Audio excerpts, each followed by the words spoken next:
అందరికీ నమస్కారం. మీ ఎంఆర్కే తెలుగు ప్రజల రాజకీయ చైతన్య వేదిక. ఈరోజు మన టాపిక్ ఏంటంటే, గత 2-3 రోజులుగా మనందరం పేపర్లో కానీ టీవీలో కానీ చూస్తున్నాం. అనేక మంది రాజకీయ విశ్లేషకుల నోట్లలో, ప్రపంచ రాజకీయాలు మాట్లాడేటువంటి రాజకీయ మేధావుల నోట్లో ఒకటే మాట వినిపిస్తుంది: వెనుజులా దేశపు అధ్యక్షుడు అరెస్టు చేసి తీసుకెళ్లిన అమెరికా. అసలు ఏమిటి వెనుజులా దేశం? ఒకప్పుడు వెనుజులా దేశం చాలా సంపన్నమైన దేశంగా వెలుగొందింది. అయితే ఆ దేశం యొక్క రాజకీయ కారణాల చేత, ఉచిత పథకాలు ఎక్కువ అవటం చేత వెనుజులా దేశం ఇలా ఆర్థిక పతనావస్థలో ఉన్నది. ఇది ఆ దేశం యొక్క పరిస్థితి.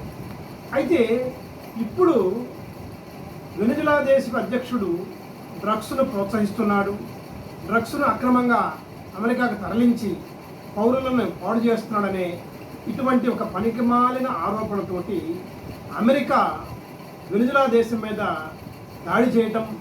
దాడి చేసిన తర్వాత 2 గంటల్లోనే మొత్తం దాడి చేయటం, నికోలస్ మదురో అని ఆ వెనుజులా దేశం యొక్క అధ్యక్షుడిని అరెస్టు చేసి తీసుకెళ్ళటం, ఇది రాజకీయంగా చాలా పెను ప్రకంపనలు సృష్టిస్తుంది. అసలు ఒక దేశపు అధ్యక్షుడిని మరొక దేశం వాళ్ళు దాడి చేయటం, 2 గంటలలో జరిగిపోయింది.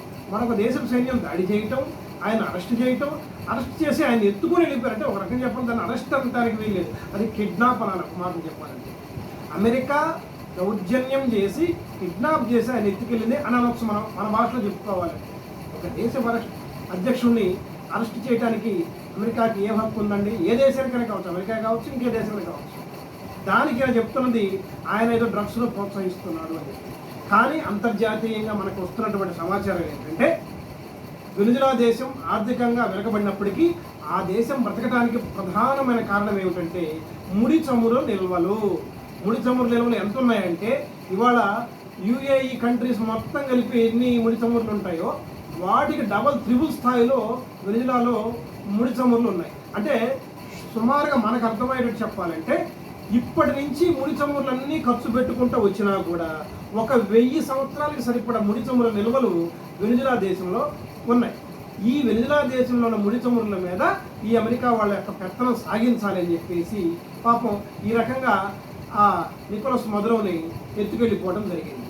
అయితే ఇక్కడ అసలు నికోలస్ మదురో ఆ దేశ రాజకీయాల్లో కొంతమంది ఆ ప్రతిపక్ష పార్టీలకు ఆయన నచ్చకపోవచ్చు, కానీ అది ఆ దేశ అంతర్గత సమస్యగానే భావించాలి తప్ప, దాన్ని ఏదో అడ్డం పెట్టుకొని అమెరికా వాళ్ళు ఇలా దౌర్జన్యం చేయడం మంచిది కాదని చెప్పేసి ప్రపంచ రాజకీయ మేధావులందరూ చెప్పుకోవడం జరుగుతుంది. అయితే అసలు వీటన్నిటికీ కారణం ఏంటంటే, ట్రంప్ తీసుకునేటువంటి నిర్ణయాలను అమెరికాలో పౌరులు కూడా ఇది మంచి చర్య కాదు, ఇటువంటి చర్యలు మంచిది కాదు, ఒక దేశపు అధ్యక్షుడిని ఇలా అరెస్ట్ చేసి అమెరికా వాళ్ళు తీసుకెళ్ళటం అనేది మంచిది కాదని చెప్పేసి అమెరికా వాళ్ళు కూడా దీన్ని చాలా మంది వ్యతిరేకిస్తున్నారు.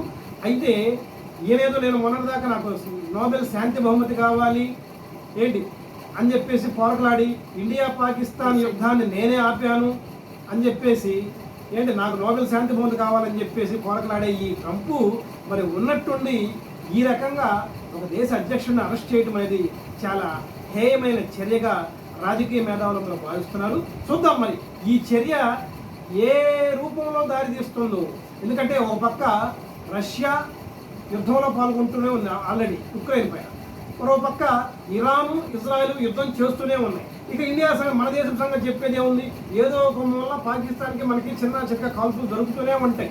మొన్న ఈ మధ్యన మనం ఆపరేషన్ సింధూర్ పేరుతో పాకిస్తాన్ మీద కూడా దాడి చేశాం. ఇప్పుడు ఈ వెనుజులా దేశం మీద అమెరికా తీసుకునే ఈ చర్య మరి 3వ ప్రపంచ యుద్ధానికి దారి తీయడానికి ఇది కూడా ఒక కారణం ఏమైనా అవుతుందేమో మనందరం వేచి చూడాల్సిందే. ఏది ఏమైనప్పటికీ ఇటువంటి చర్యలు మంచిది కాదని చెప్పేసి రాజకీయ విశ్లేషకులందరూ భావిస్తున్నారు. నమస్తే.